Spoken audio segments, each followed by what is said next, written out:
中央电视台观众朋友们，欢迎您继续回到辽宁鞍山奥体中心乒乓球的赛场。那么今天的这场男子单打决赛呢，是乒乓球全运会的收官之战。全运会的男子单打决赛呢，是由来自北京的小将樊振东，在马龙单打比赛当中，第一轮轮空，第二轮4比0战胜了福建的郑培峰，第3轮是4比2战胜了河北的梁靖昆，1/4决赛4比1战胜了上海的王励勤，半决赛昨天战胜了解放军的王浩。这场比赛跟王浩的比赛，半决赛的胜利可以说不是一场简单的胜利，对于马龙的成长有着重要的意义，因为已经连续3届世乒赛半决赛负于马龙，也似乎成了马龙心理上的魔咒。但是昨天马龙4比2战胜了王浩，晋级到男子单打的决赛。截止到目前，马龙整个全运会上乒乓球比赛输掉了1场比赛，那就是团体半决赛，输给了解放军的小将周宇，也使北京队无缘团体冠军。另外再来介绍一下小将樊振东，不到1年的时间里横空出世，他的出现呢，也使解放军队能够在团体赛当中卫冕成功，同时也给解放军队带来了惊喜。樊振东今年有17岁，他出生于湖南东打球，然后最后到了解放军队。在全运会的比赛当中呢，他是从来没有参加过，这次也是第1次参加全运会，已经拿到了全运会的2块金牌，和周宇合作获得了男子双打的冠军。那么为了更好的介绍这场决赛，我们请到了大家的老朋友李晓东指导，和我一起来给大家介绍这场比赛的情况。李指导，您觉得这场比赛小胖的这个机会有多少？我觉得这场比赛从赛前我问了他主管教练吴敬平教练，他也很难预测，我心里也很难预测。欣赏这场比赛跟观众介绍一下，是吧？在这个乒乓球运动中，它有5大元素：速度、力量、旋转，这算动力元素。在速度、力量、旋转当中，樊振东的力量跟旋转非常突出，速度也不慢。马龙在这方面呢，就是在速度方面比樊振东稍快一些，但是在力量跟旋转上面比樊振东差一点。您觉得这个技战术上争夺的焦点在什么地方？他下边就是说的马龙好的还有一个是准确跟变化，这个马龙要比樊振东好。好，我们先来看一下这场男子单打决赛的第1局比赛。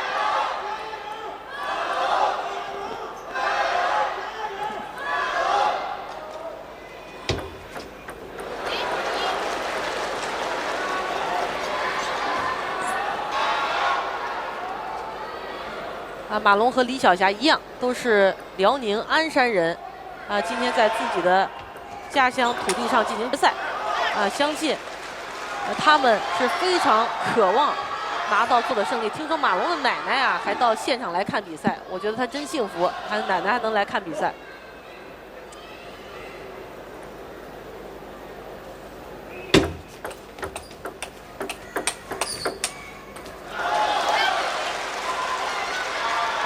从现实水平来说是马龙要高一些，而且就是说呢，从以往战绩也是马龙好一些，但是这场球来说，就是樊振东他的状态非常好，而且就是说呢，就打法的先进性来说，他杀伤力应该威胁性都比马龙要大一些。马龙就胜在他的速度快，变化多。今天争夺的焦点，观众可以看。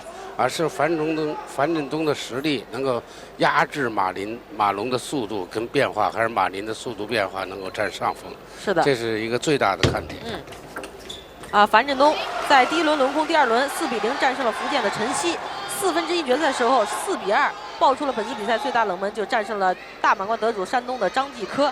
半决赛昨天是晚上4比2战胜了上海的许昕，这场比赛打到了晚上11点30分才结束。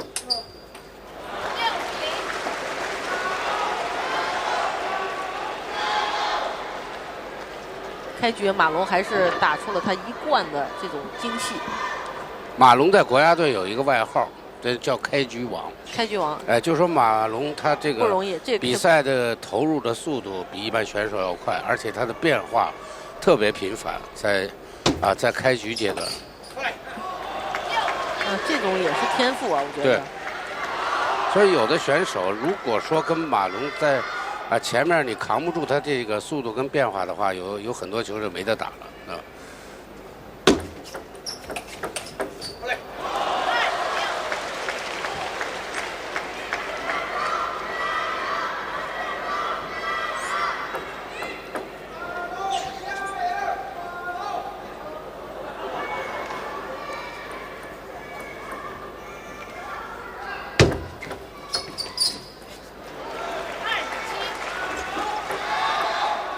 这个男子单打的决赛啊，这个场面和半决赛还是有区别的。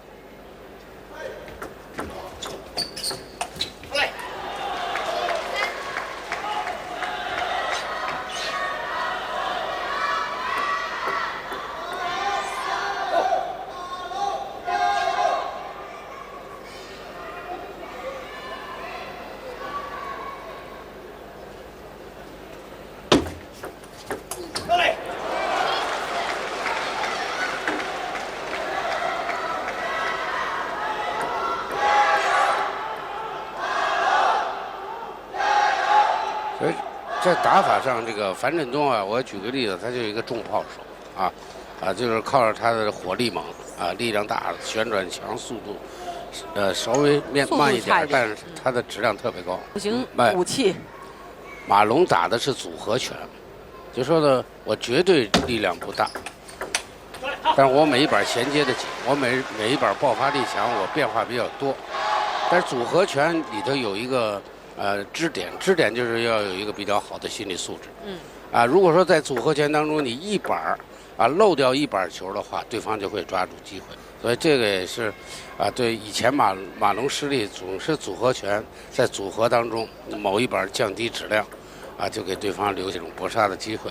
从昨天来看，他对王浩就比以前有了进步。好球。另外马龙的反手他的相持实力和厚度也是需要提高的一个方向。秦志新教练也说这一段马龙就从世界锦标赛完了以后，还是加强了反手这种发力的训练，从这次全运会上还是收到了一些效果。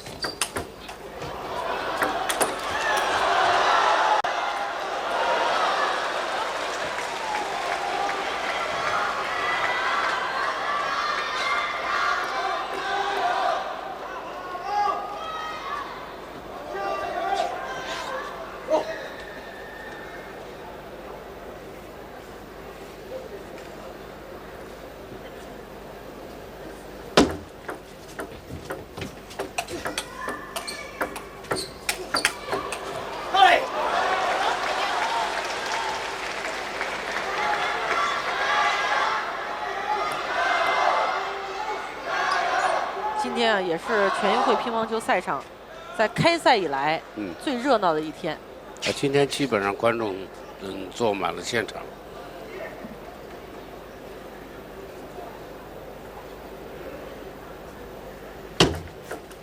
哎呀！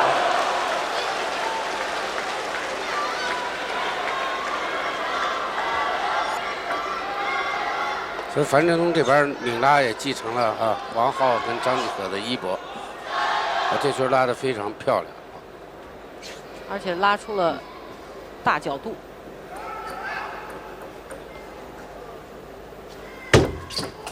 好的。你看今天马龙有点志在必得势如破竹的状态。马龙是开局王，刚才李晓东教练介绍了，所以他第一局发动的很快，身轻如燕。现在10比7。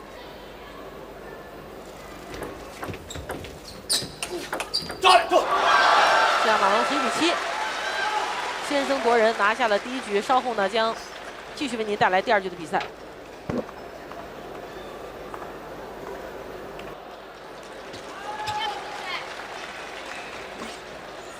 好，观众朋友们。我们继续为您带来第12届全国运动会乒乓球男子单打的决赛第二局。第一局是马龙先胜。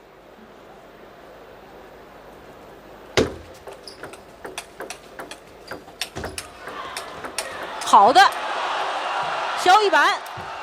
好球。这个球小将樊振东打出了气势。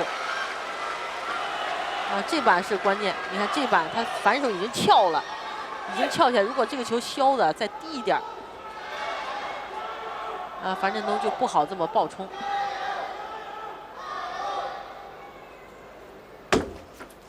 李指导从第一局来看，我觉得马龙还是非常棒的，因为这场比赛我觉得对马龙而言更多的是轻。如果有着昨天半决赛的发挥，那么整个夺冠的势头可能会在马龙这边。您怎么看第一局？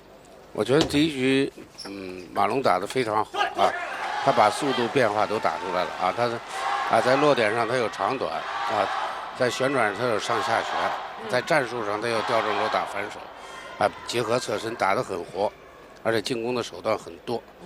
这局球来说，樊振东前半局发动的太慢，啊，上来1比6落后啊，后半局稍微好一点，但是就从第二局开局来说，马龙还是延续了第一局很好的这种发挥的势头，啊，还是啊，你的速度再快，你的变化再多，还是首先要坚持上手进攻，啊，赢得一种啊先手主动的局面。对于马龙来说，啊，这场球制胜的关键是。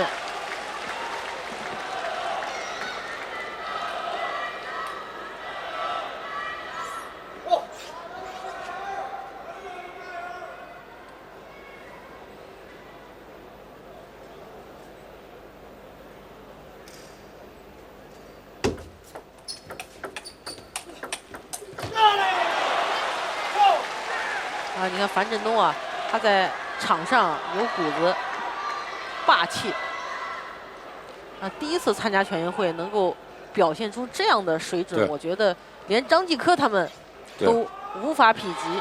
对。啊，因为一般都是一步一步，而马龙呢是速成。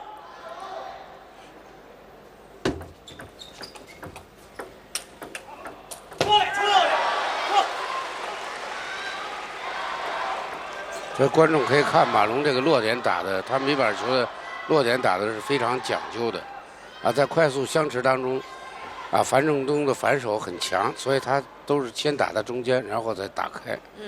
但樊振东我觉得这个应变能力也是不错的啊。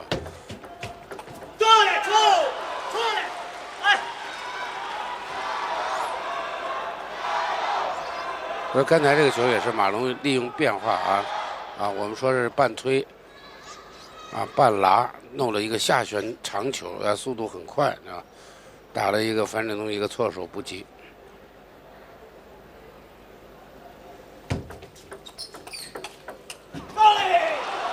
这个球是樊振东标志的球，就是说，一个是反手拧拉，有机会我就发力，快速变现，然后就打起对攻来，我主动变对方正手。这个球速度也快，力量旋转也非常强，啊，一般人是禁不住他这一下变现。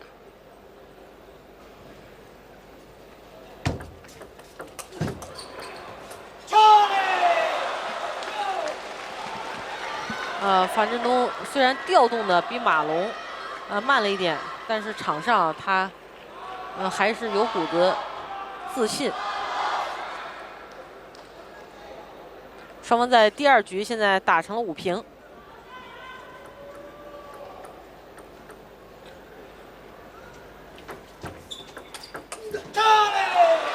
他这个球我觉得有点像张继科的那种高质量，反手板都能致命，都能分。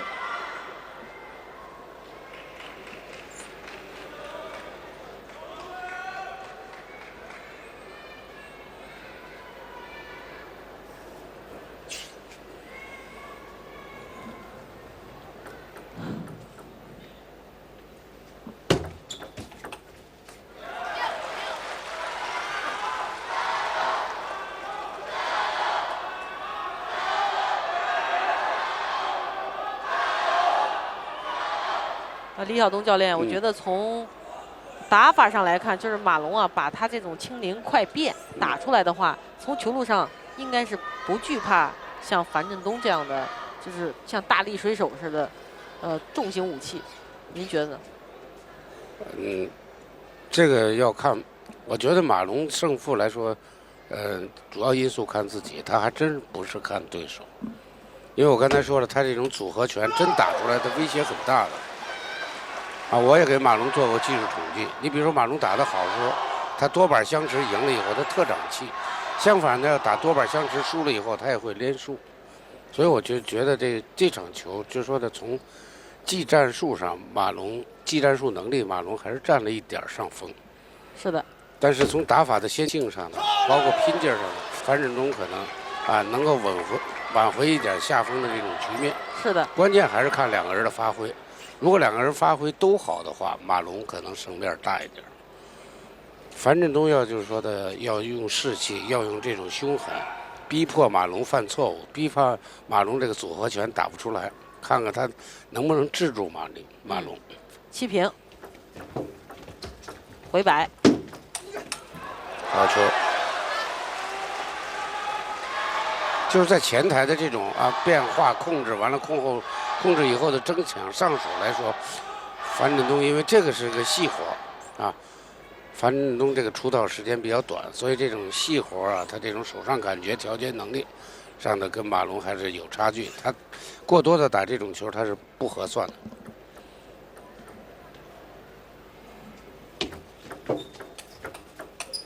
你看这种球就是打起樊振东能够一板一板，在自己的控制范围之内，高质量的弧圈球，他是能够得分主动的。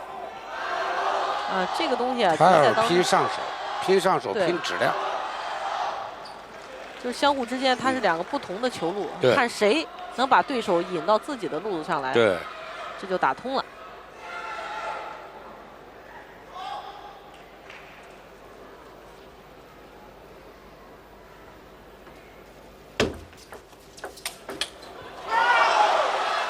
这是马龙最有把握的一个反拉，马龙很相信他的正手反拉技术。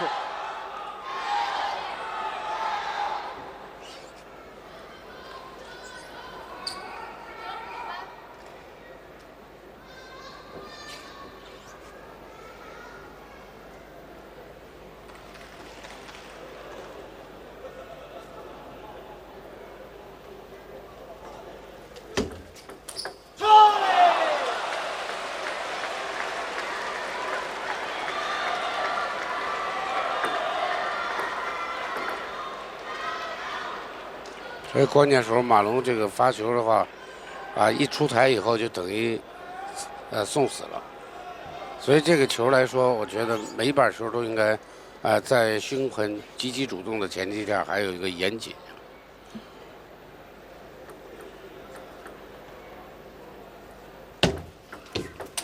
哎呀，这个球我觉得接的还是有点草率，是吧？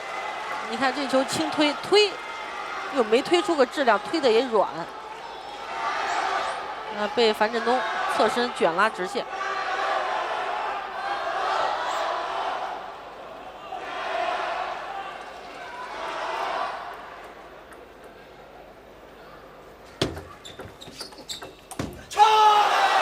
11比9，这样小将樊振东，我们看到王浩也在为解放军队的小将樊振东加油。双方在前2局呢就打成了1平，我们稍事休息一下，将继续为您带来第12届全国运动会乒乓球男单的决赛。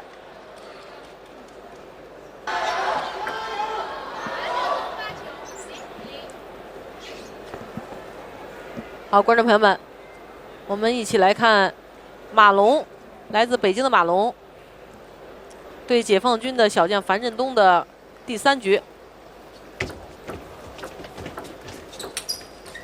李指导，您看第2局马龙应该说前面很主动，对，但是到了后面被樊振东拿下来之后，我觉得这个比赛场上的局势会重新来定位。对。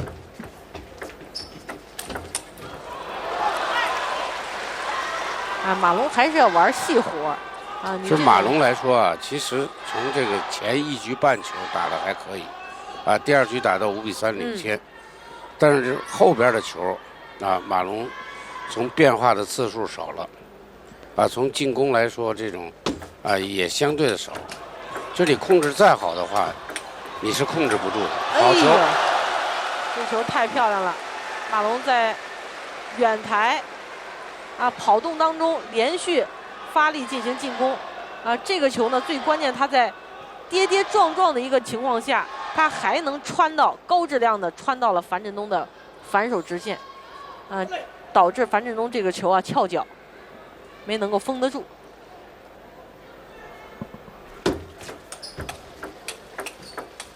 好球！这个球马龙这几个就打得不错，对吧？樊振东调动他打了一个逆向思维，打了个直线。这个球又主动，你看变长了以后，反手勾了一个樊振东的大脚。所以马龙一定要有质量的变化，一定要坚持有速度。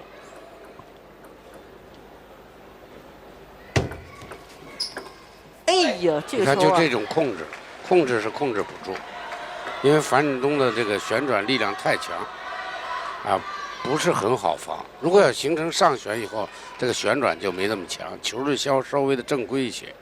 马龙就打相持这种压力会小很多。对，不要形成那种让樊振东一下一下的发力。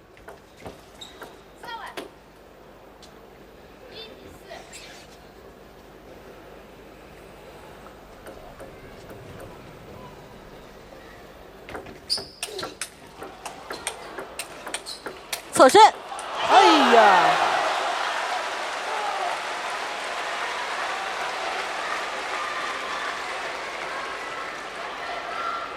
这个球其实马龙的落点拉的还是很正确的，对，只是这种穿透力，对他本身穿透力不强，所以马龙尽量不要离台太远，离台太远的话，他球就有点匀速，在近台他出手要集中一些，他能打出一些突然性，打出一些爆发力的球就好很多。推到后面他就没有那种，所以这点上樊振东也挺可喜的，原来是一个攻强守弱的打法他在比赛当中也在不断总结、不断提高。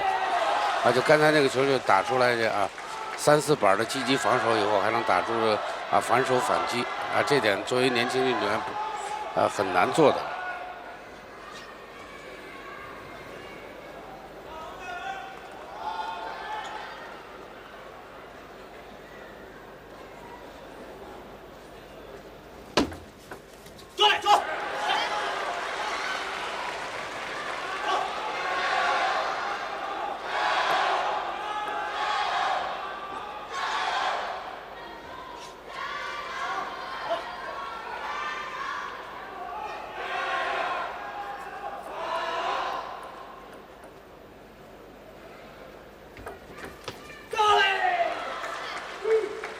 另外，李晓东教练，我从整个全运会来看，就是樊振东呢，他确实进步神速，因为在比赛场上我们看不到一些年轻选手这种很稚嫩的一些表现，就是他在场上还是整体显得比较成熟的，而且在场上的心理他起伏不是太大。他就说了，跟他以前比，他进步比较大。但是就说了，要作为一个超一流高手来说，我昨天在解说的时候也说，就是还要给他一定时间，他会产生一些。还要观察。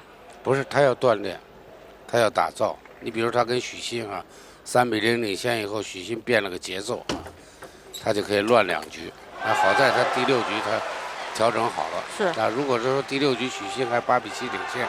如果让许昕拿下第6局，他这个犯的错误就算大了，致命了。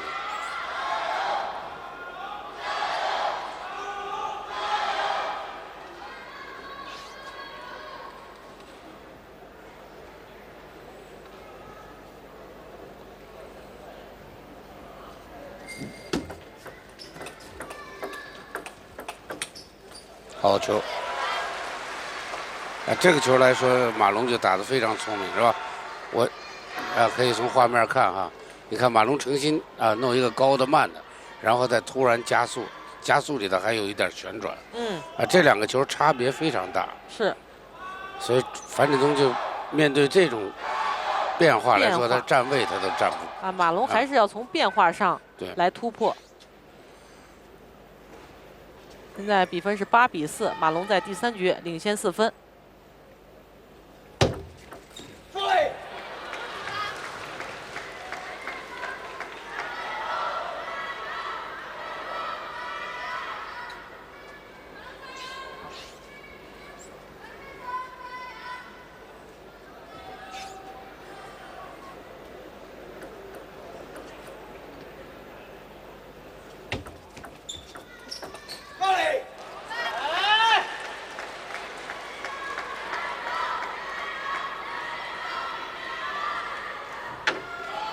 马龙明显感觉到自己啊有些着急了，需要暂停，冷静一下。他8比4领先的时候啊，被对方追了2分。重新捋一捋思路。现在我看这个场外的81队的教练王涛跟北京队的张雷啊，都是我们这个新生代的教练，也是新生代里的少壮派。2个人当时在国家队的时候住一个屋子。是同一批吧？不光同一批，住在一个。王涛是您的队员吗？我记得。张雷在北京队我也管了他很长时间。我觉得就是说的，当时2个是哥们儿。张雷有一次这个奥运会没参加。其实竞争就是跟王涛竞争。王涛当时跟吕林配的双打，获得了奥运冠军。王涛当时张雷很难受，夜里都也睡不了觉了。王涛还陪着他喝点酒。现在是对手，2个人王涛是81乒乓队的队长，张雷是北京体工队的，现在已经到副大队长，管乒乓球。很有意思，我觉得很有意思。而且在这次全运会的间隙有那么1、2天的时间，像马龙张雷马文革这一批人，他们赶紧找个时间聚一聚，对，在一起吃个饭这个聊一聊天这个沟通也非常好。而且他们这个现在我觉得，就这些年轻运动员都打过世界，说的他们做教练都非常专注，非常投入，这点我们觉得非常欣慰。好，我们一起来看比赛，现在6比8，8比6。这板球，樊振东也是想利用他最有优势的这种反手大力的变直线。球点踩的不是很准，所以他现在拧拉威胁比较大。现在我们的运动员都有一个什么破拧拉的意识，就尽量把球发低发软。好球，就是马龙现在在打节奏变化，就是我先高一点，先慢一点，但我是有意识。就是樊振东老想马龙胸快的话，他是一种快节奏的准备。马龙突然一慢，他这个作为小孩条件能力稍微慢一点，所以他不适应这个球里的，他就使不上劲儿。马龙就抓住你使不上劲儿，我第2板有备而来，我发力。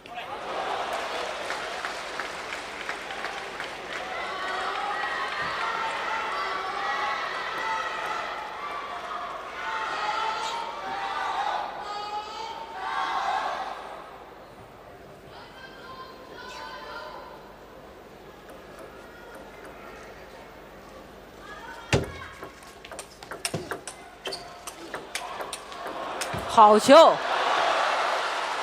这样第3局的比赛结束了。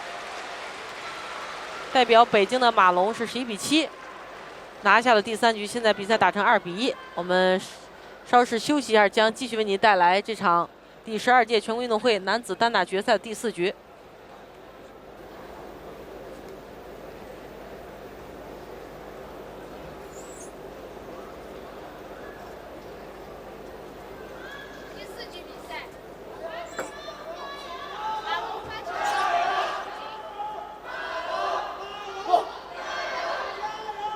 好，观众朋友们，我们来看一下第4局。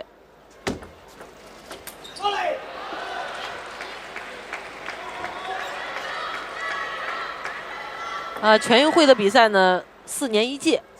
在男单这个项目当中，第1届全运会是来自北京的我们的老前辈王传耀获得了男子单打的冠军。第2届全运会是我们老前辈庄则栋获得了冠军。第3届全运会是河北的王文荣获得冠军。第4届全运会是来自辽宁的王慧媛。第5届全运会是来自江苏的慧君获得了男子单打的冠军。6运会就是解放军的王涛，最有实力的生交选手获得冠军。第7届全运会是浙江的直拍选手吕林获得了冠军。这届全运会吕林也相当不容易，作为一个直拍反交打法。当年是风靡一时，最终获得全运会的单打冠军。8运会呢是王涛获得2次全运会的冠军。9运会是马林，广东的马林获得了冠军。10运会是上海的王励勤。11届全运会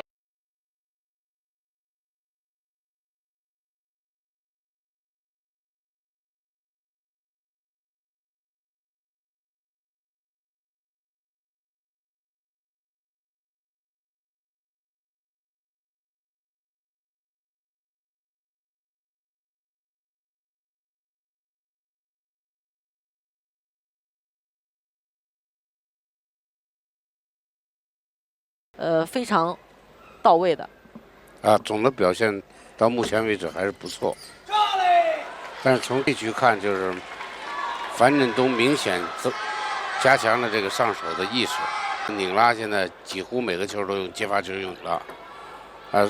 马龙就是说面对这情况，及时的进行变化。一个就是发球，我要发好发软，或者我发出长短，让樊振东站不住位，减少拧拉的次数。再有一个就是说，我让他降低这种拧拉的质量，我进行转攻。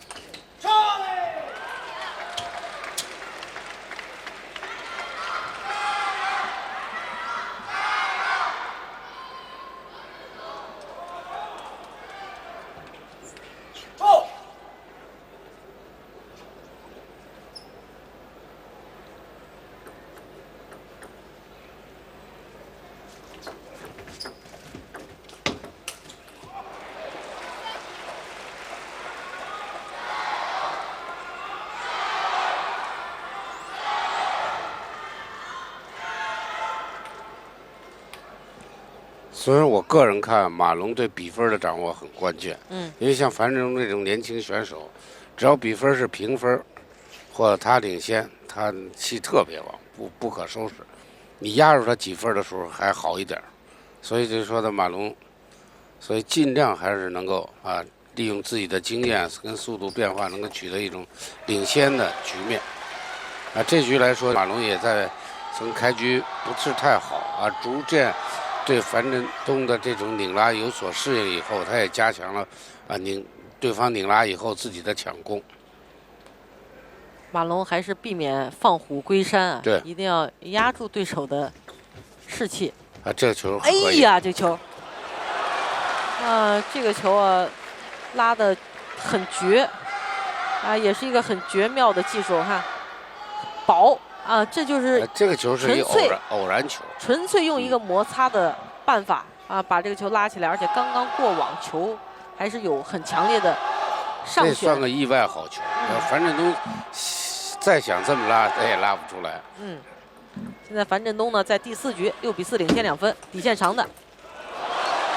所以这小孩很可贵，是吧？他这个一般的人来说，就是说的。在这种跟高手打的时候，他不太敢发长球，怕对方先进攻他还是能够抓住战机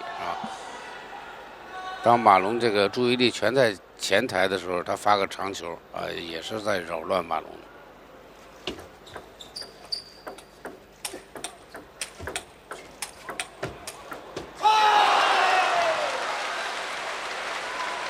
所以打这种实力球以后马龙就。由于力量旋转弱于对手，所以打这种球不是很合算。还是要抢先变化，抢先上手，利用节奏，利用变化来打通。不要跟樊振东拼这种力量。当然，樊振东呢，如果真能够把这种全力的技术发挥出来，也是精彩的一个环节。全运会的比赛真的感受最大的就是消耗太大了因为你每一场都是这样的比赛。对。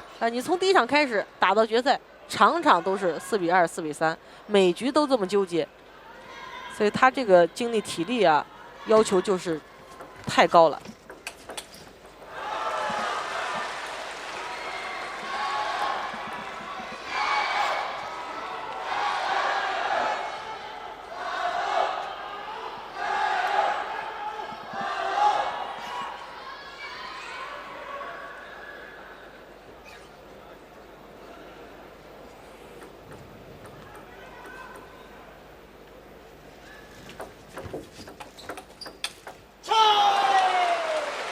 所以这个樊振东一领先，他就什么都敢干，势不可挡。这个球难度太高了，是吧？他打得非常的高级。他这个球你看他发力都能感觉到他那个手腕甩的那种刹那的那种爆发力。现在樊振东举点，慢拉。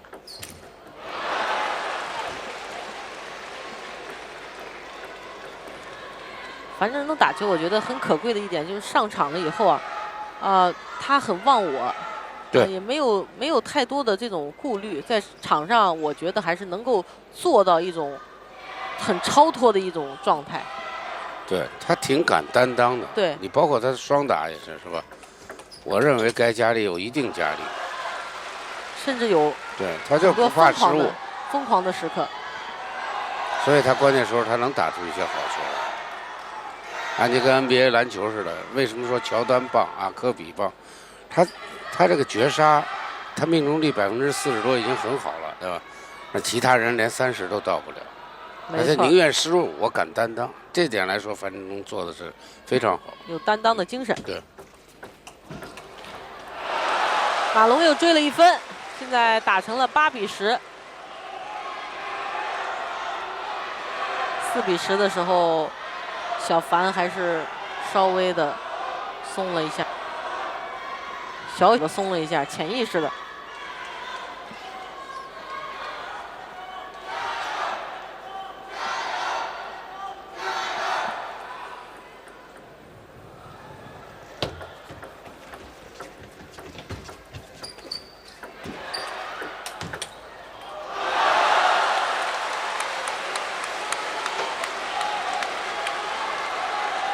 这局来说，对樊振东非常关键。如果让马龙再拿一局，基本上马龙赢了。所以这个王涛教练他还是比较有经验啊。没错。他看现在势头不太好，所以他马上也叫了个暂停。王涛教练呢，这个执教能力，他不仅带出了王皓，还培养了周宇、樊振东、李木桥、尹航这样的一批年轻选手，甚至是。包括北京队的延安也在乒超这个81荣盛重工得到了锻炼，逐渐的成为了主力层的选手。所以王涛非常聪明，也有经验，在这个时刻叫了一个暂停。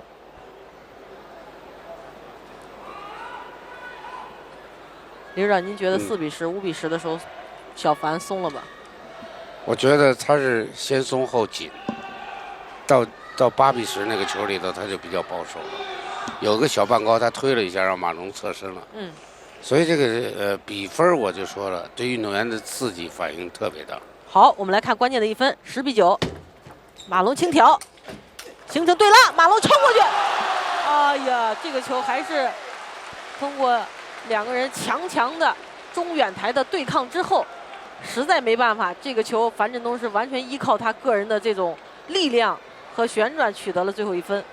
像双方打成2平，我们稍微休息一下，将会为您带来第5局的比赛。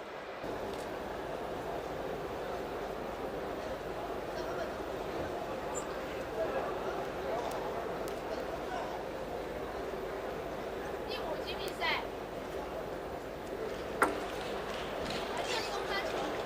好，观众朋友们，我们接着为您带来第12届全国运动会乒乓球男单决赛的5局。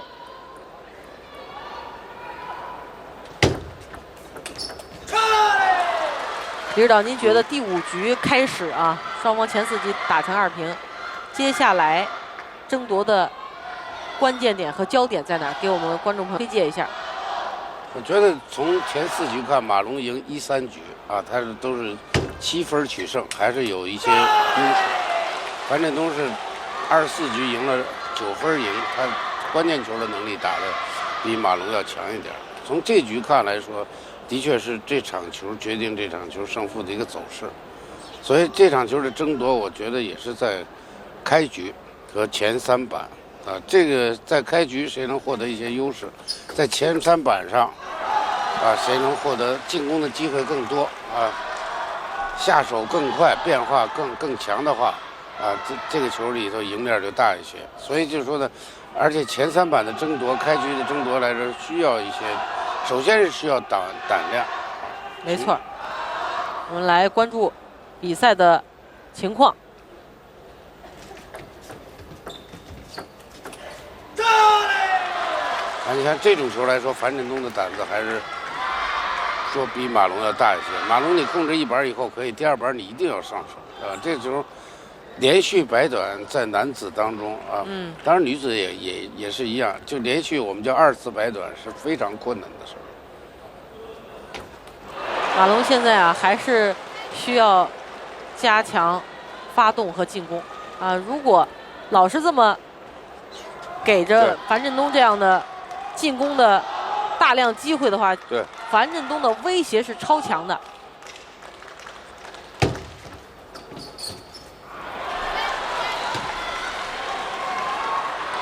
这会儿决心跟勇气对于马龙来说更重要。以往马龙失利，我们也给他做过总结，就是说遇到抵抗的时候，他经常是技术质量降低，战术使用保守，出手比较犹豫所以他怎么样能够使自己坚定把自己的这种主动的意识跟这种变化的能力能够体现出来。底线长的打破常规。樊振东敢偷袭，马龙同样敢偷袭长球。就是当时蔡振华局长当教练的时候，包括国梁现在都是，我们其实挺重一个，就是怎么样能够在比赛当中能够发挥的流畅。哎呀，这个球就是流畅。樊振东在跑动当中强势，第一板拧拉之后，第二板边跑动边给到了直线。而且这个球呢是高质量的带有旋转的上旋球，落点呢也打在白线上。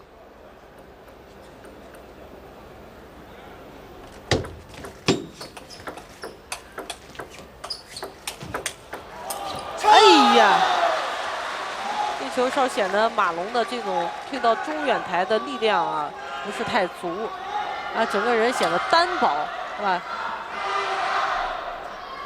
你从身体条件上来讲，马龙和樊振东他也不是一种肌肉类型。樊振东你看多壮是吧？对，他就属于那种有劲儿、力量型。马龙呢属于轻巧变化。白短，马龙拉起来，马龙反手给直线，球出界了。我们知道全运会的乒乓球这一个项目，完全可以代表世界最高水平。也是在这么多天，充分的让我们的观众朋友能够体验、看到，中国完全可以代表这种高水平的较量，每一场都是高水平。今天的决赛应该说达到了这种最高水平的一个极致的一个代表。对。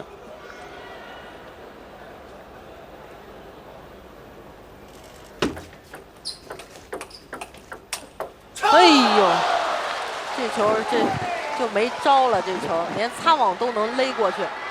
你看这球真是闭着眼睛往前冲，球难度多大，已经掉地上了，还带擦网。樊振东也是表现出了他这种极佳的疯狂的一种状态。现在7比4。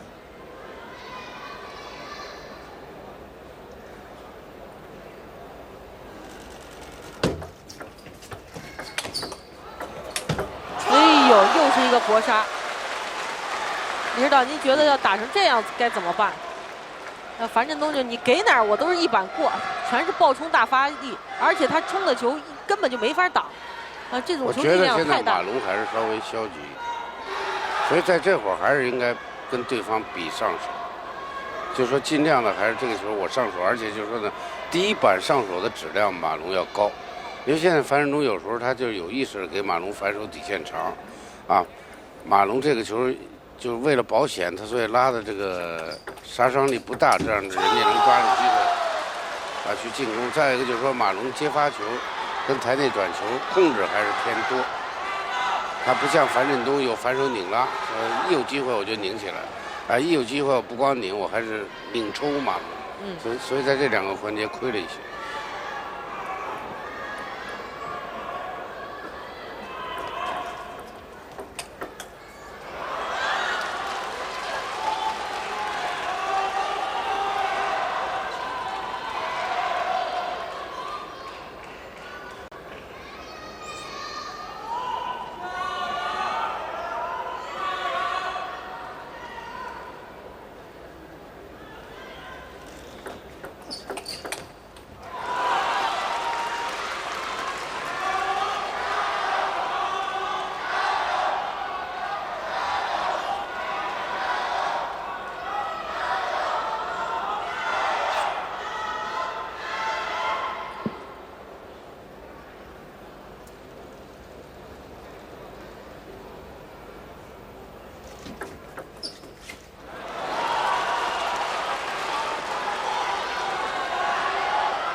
马龙在5比9落后的时候，他换了个反手发球，包括从4比9，现在他连追了几分，看看他们这2个球的处理。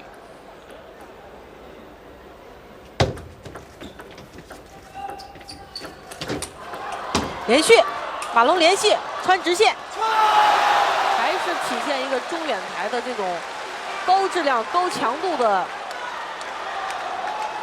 能力问题。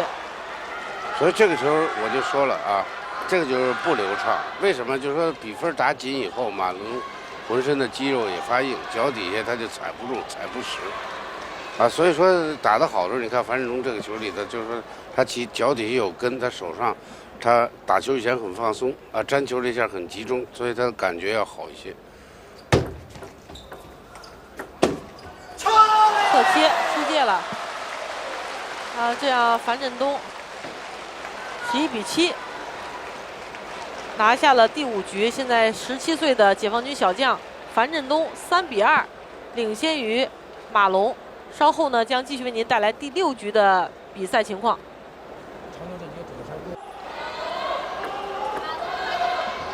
好，观众朋友们，我们继续为您带来这场决赛的第6局。在前5局比赛当中，解放军的小将樊振东现在3比2领先。第6局，马龙在开局开始采用反手的发球。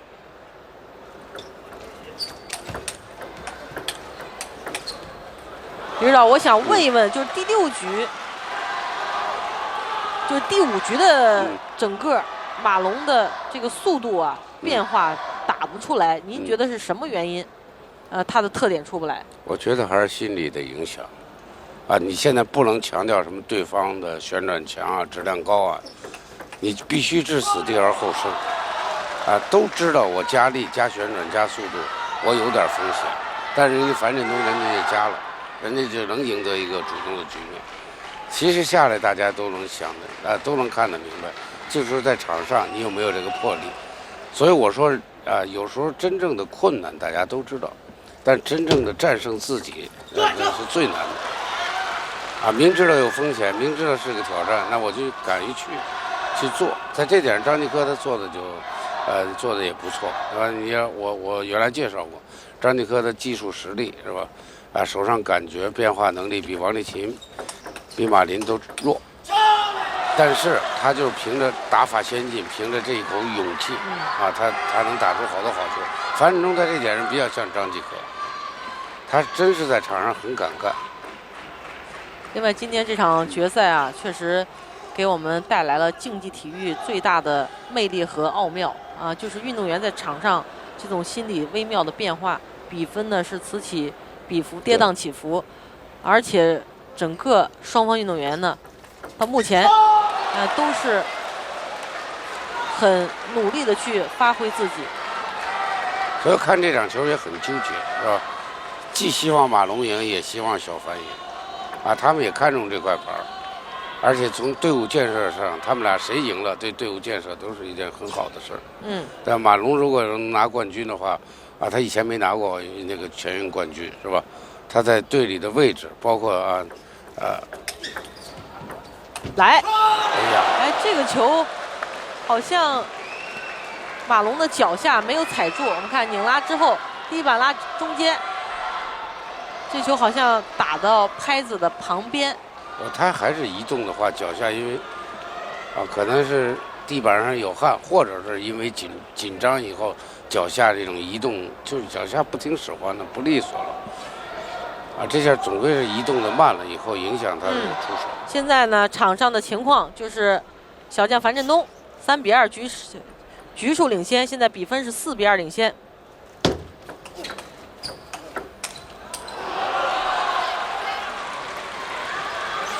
所以手心手背都是肉，是吧？所以这场球来说，对2个人的锻炼价值也非常大。我现在也特别希望这个马龙在困难的情况下能够置死地而后生，破釜沉舟了打出一种全新的感觉。就是在下风球的时候，以往就是说马龙打顺风球是不错的，但真正遇到困难、遇到挑战的时候不够坚定。我跟王浩他做的是不错的。对，我也希望他能够通过这种大赛的锻炼能够闯过这关。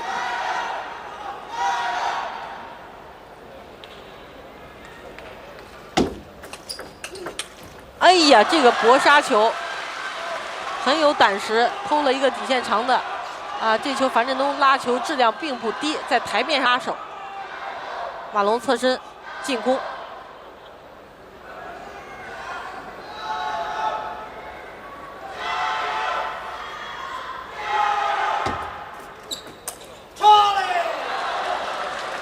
所以这个球在开局的时候都能打到。所以我说比分跟场上这种局势的压力对运动员的发挥有着非常大的影响。但现在就是说马龙在就像您讲的第一局包括第二局的那样一种感觉我们说了身轻如燕是吧？在场上跑得很快，拉球很轻盈，好球，能不能打出那种状态？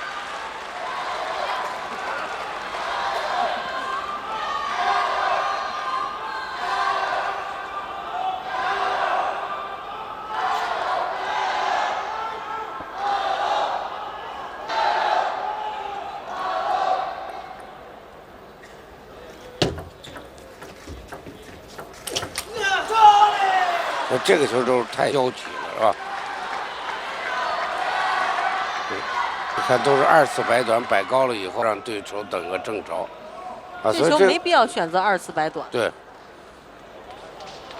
现在呢，双方呢在第6局打成了6平，而小将樊振东现在就像李晓东教练经常说的，他有一局有本钱在手上他可以犯点错误，但是马龙必须要破釜沉舟。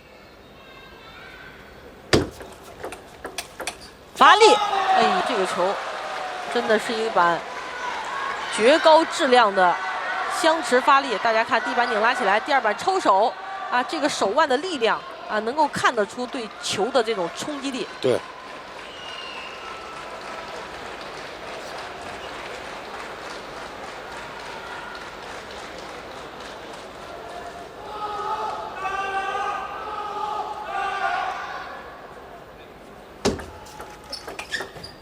好球！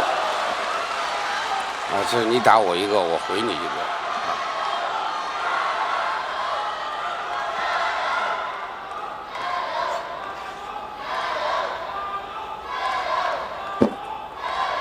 所以这会儿的预判很关键，就是你比如马龙接发球，樊振东到底发什么球，能发在我哪里，我怎么去处理。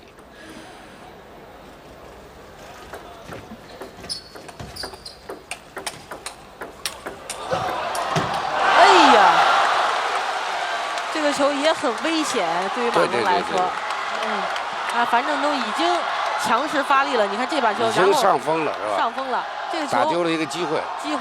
如果能够拉到马龙的反手，那么樊振东是可以拿下这分的。这是北京队的啦啦队，其中有延安的父亲严永国，还有其他的教练和队员。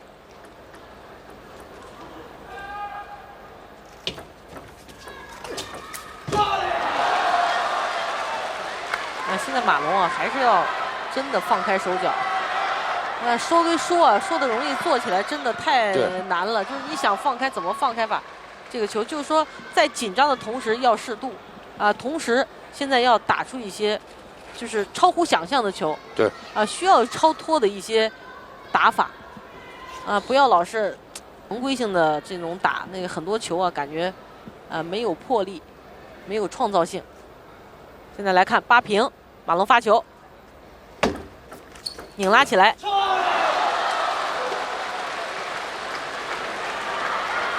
你知道这个球马龙侧身抢拉，好像难度很大。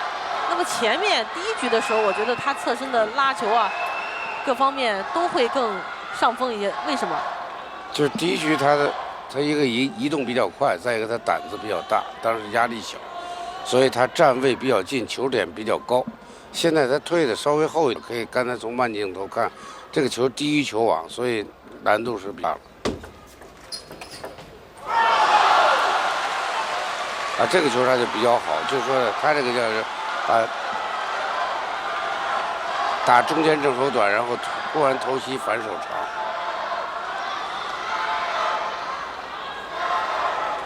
所以现在这个双方压力都比较大，就是大家都有拧拉技术，所以我发球的时候，既要想到自己抢攻，也要想到对方拧拉的时候我怎么去应对。两手准备，看看樊振东这两手准备做得如何。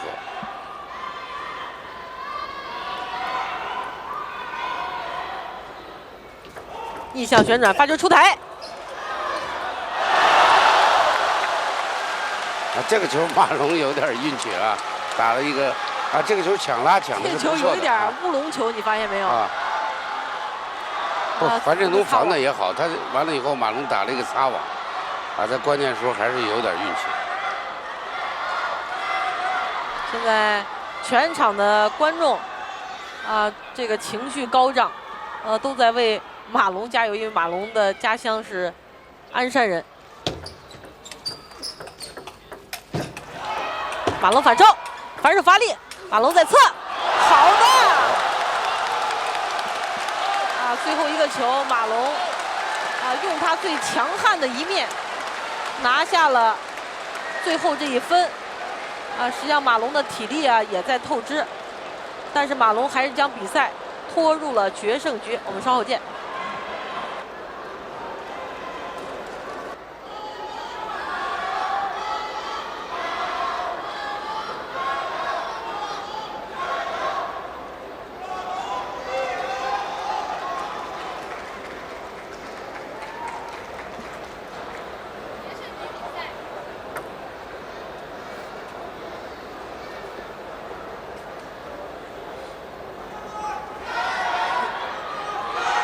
中央电视台观众朋友们，我们继续为您带来第12届全国运动会乒乓球男子单打的决赛，樊振东对马龙的决胜局。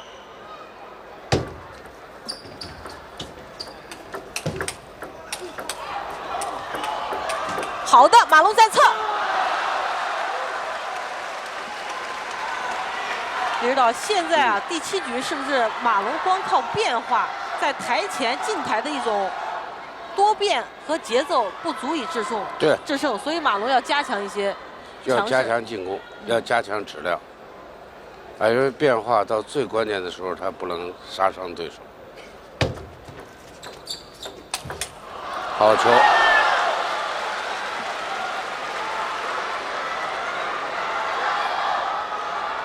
其实第7局的开局来说非常重要。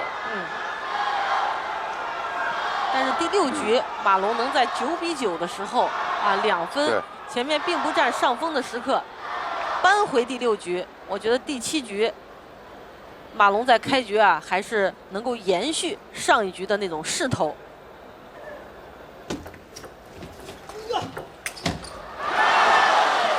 现在有时候，你比如说这个球，樊振东这个球，要在前几局他肯定拉的，肯定有的。这个时候大家都到了一种。这个球马龙拉的也是不错，因为他虽然就是拉的弧线比较高，但是他旋转非常强。你包括上一局12比13那个球，马龙也是拉的特别转。没错，大家都到了最后的时刻。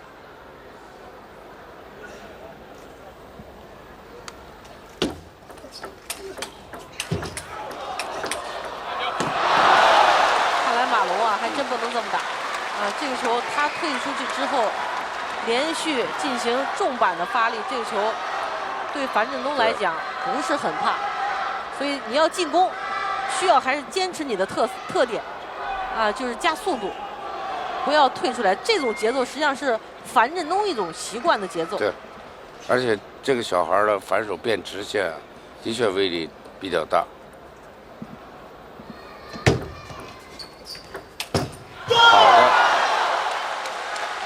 所以这个球马龙就打对了，突然我给你个长的，逼迫你拉的质量不高，马上我就给你下死手，这是马龙一个这个比较好的一个战术套路，我们叫劈长抢攻，虽然第一点不是进攻，但是我也是拿劈长作为一种手段。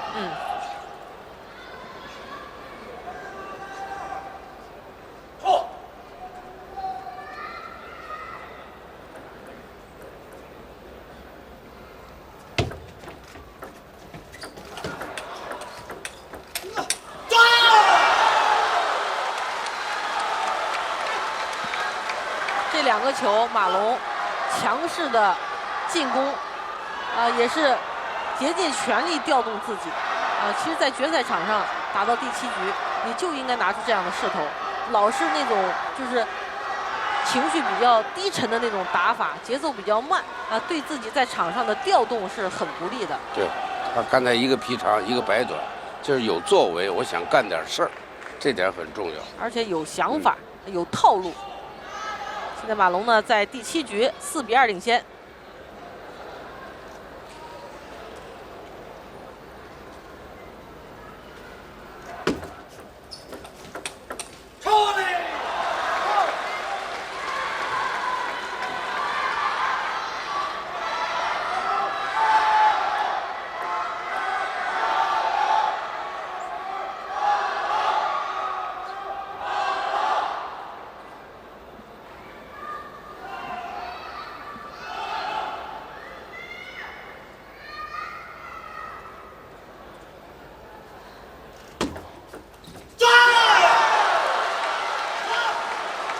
这个球对于马龙来说就像一针强心剂那样兴奋。这时候就是比谁不犯错误，少犯错误。除非你打死我，除非你下狠手，你不下狠手，我绝不失误。注意控制。现在5比3，交换场地。看看我们17岁的黑马樊振东，能不能坚持到最后？关键时刻不能掉链子。对。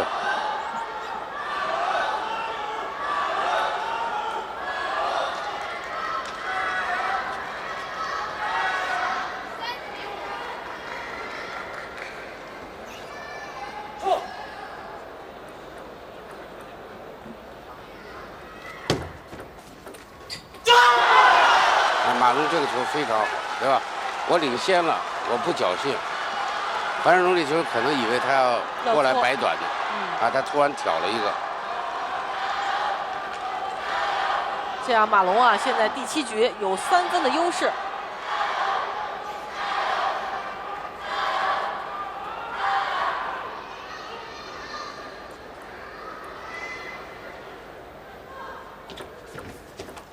又是一个搓长，有了，马龙削一板，弧线很低，马龙反了，哎呀！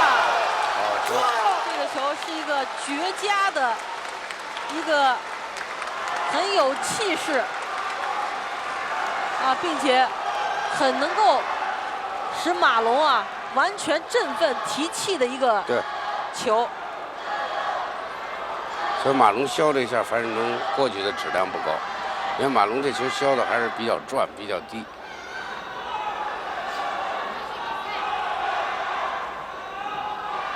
现在比分是7比3，马龙在第7局强势发动，拉开了比分。马龙发力，第2板。马龙现在气也起来了，起来了，包括灵感都有了，拉个反手斜的，马上拉个中间，是吧？在这种球里头，他打得不好的时候，他打对方一个点。现在真正到了第12届全国运动会乒乓球男子单打决赛，一个最关键、最让马龙去冲击、兴奋的一个时刻。这个时刻可以产生很多的灵感。我们一起来看8比3。拉开比分。我觉得这时候樊振东可能有点小小的，有点乱了，有点乱，有点小小崩溃。关键在4比3，马龙已经连赢5分了，连赢5分，而且这5分，马龙全靠自己的这种硬性的发挥，对，无可争议的这种完美发挥。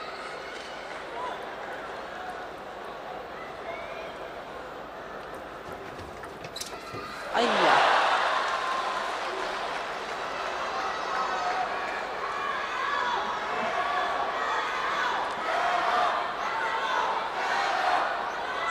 这种决赛每分都很关键啊。樊振东也有一局10比4领先，让马龙追到10比9。看看樊振东能不能这个不气馁，不放弃在4比9这样一个很不利的比分下，能够翻盘翻回来，充分的体现了竞技体育的它的魅力。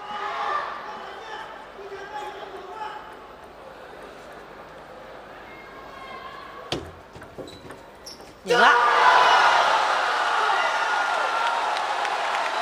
樊振东现在有点乱就说的这个球打得不是很合理。马龙非常的激动他刚才也有肆意的让观众为他鼓掌。这是第12届全国运动会乒乓球男子单打金牌赛点，马龙大比分领先。